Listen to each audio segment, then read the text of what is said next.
ఆచరించి శ్రీరంగనాథుని అలంకరించగ పెళ్లి కొడుకుగా తీర్చిదిద్దను చెంది వాణి ఉల్లంఘనలు మండిత రత్నమాలలు వేసి నిన్ను మనసుతో అలంకరించను రంగని కళ్యాణం ఇది శ్రీరంగని కళ్యాణం రంగని కళ్యాణం ఇది శ్రీరంగని కళ్యాణం ఇది శ్రీరంగని కళ్యాణం ఇది శ్రీరంగని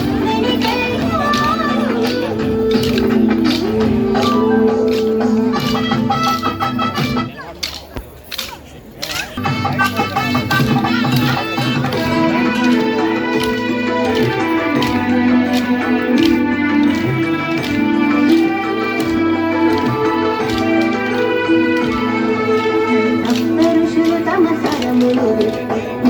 కంఠముతో మంత్రము పల్కగ భక్తులందరానంద పూలతో రెత్తి కొల్పగా నాట్యములాడగా సప్త ఋషులు తమ స్వరములు కంఠముతో మంత్రము పల్కగ భక్తులందరానంద పూలతో